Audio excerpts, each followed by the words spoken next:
good news. The good news is that it's easier than ever before to be successful in the B quadrant because of technology. Although it's not as easy as just getting a minimum wage job, the systems are in place now for more and more people to find financial success as Bs.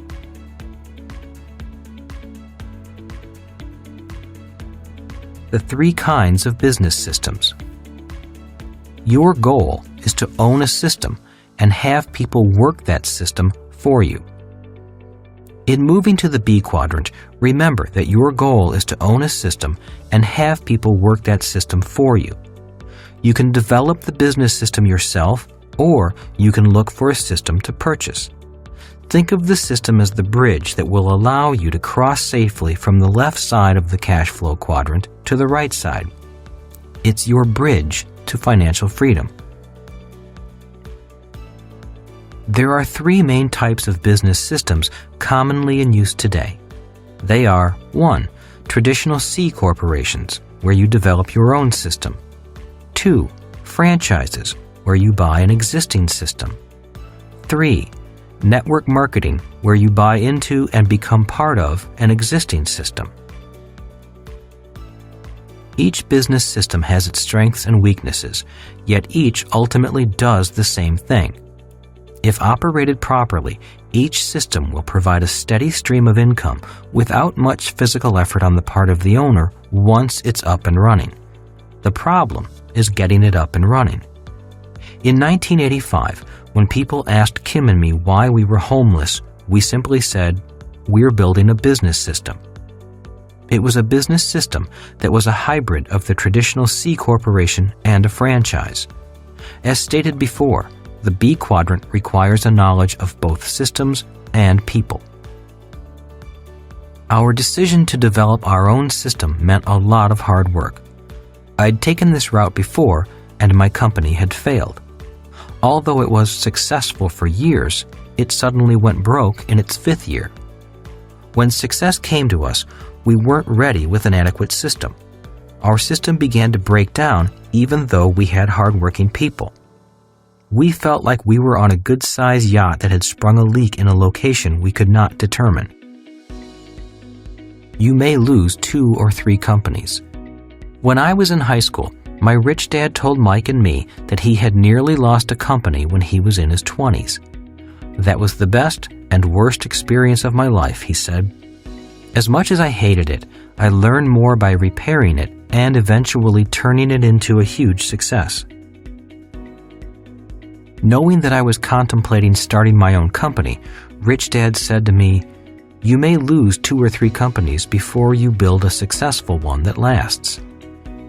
He was training Mike to take over his empire, but because my dad was a government employee, I wasn't going to inherit an empire. I had to build my own. Success is a poor teacher. Success is a poor teacher, Rich Dad always said. We learn the most about ourselves when we fail, so don't be afraid of failing. Failing is part of the process of success. You can't have success without failure. Maybe it was a self-fulfilling prophecy, but in 1984, my 3rd company went down. I had made millions and lost millions and was starting all over again when I met Kim. The reason I know she didn't marry me for my money is because I didn't have any money. When I told her what I was going to do, build company number 4, she didn't back away. "I'll build it with you," was her reply, and she was true to her word. Along with another partner, we built a business system with 11 offices worldwide that generated income regardless of whether we worked or not. Building it from nothing to 11 offices took 5 years of blood, sweat, and tears, but it worked. Both dads were happy for me and sincerely congratulated me. The hard part. Mike often said to me, "I'll never know if I can do what you or my dad did. The system was handed to me. All I had to do was learn how to run it." I'm certain he could have developed his own successful system because he learned well from his dad, but I understand his doubt. The hard thing about building a company from scratch is that you have two big variables: the system and the people building the system. If both the people and the system are leaky, the chances for failure are great. Sometimes it's hard to know whether the problem is the person or the system that is failing. Before franchises. When my rich dad began teaching me about becoming a B, there was only one kind of business: big business, a major corporation that usually dominated the town. In our town in Hawaii, it was the sugar plantation that controlled virtually everything, including other big businesses. So there were big businesses and mom-and-pop S-type businesses, with little in between. Working at the top levels of those big sugar companies wasn't a realistic goal for people like Rich Dad and me. Minorities, such as the Japanese, Chinese, and Hawaiians, worked in the fields, but were never allowed in the boardroom. So Rich Dad learned everything he knew, simply by trial and error. As I started high school, we began to hear about a thing called franchises, but none had come to our little town. We hadn't yet heard about McDonald's, Kentucky Fried Chicken, or Taco Bell. They weren't part of our vocabulary while I was studying with Rich Dad. When we did hear rumors about them, we heard they were illegal, fraudulent scams and dangerous.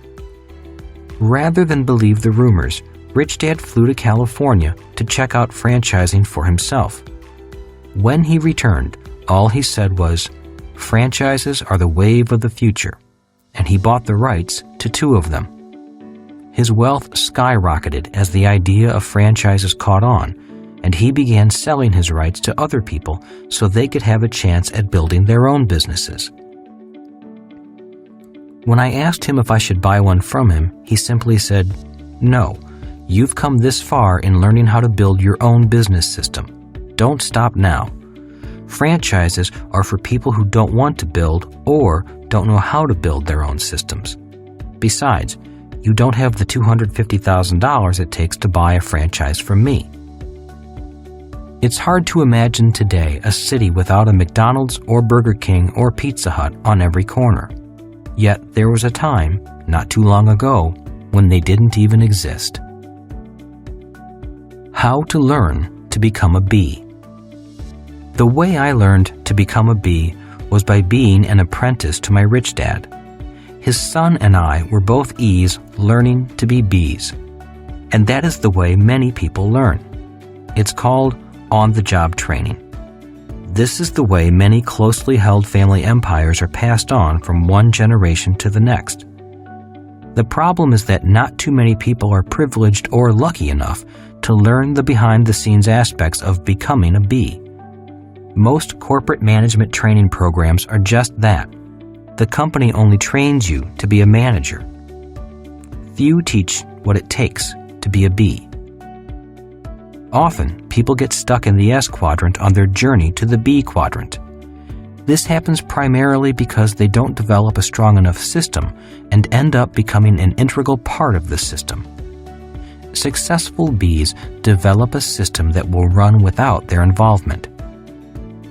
There are 3 ways you can make it to the B side quickly. 1. Find a mentor. My rich dad was my mentor.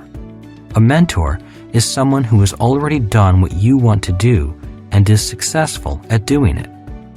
Don't find an advisor.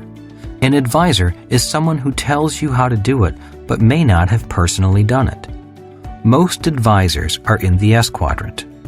The world is filled with S's trying to tell you how to be a B or an I.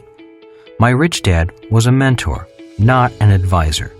One of the biggest tips my rich dad gave me was this: be careful of the advice you take. While you must keep your mind open, always be aware of which quadrant the advice is coming from.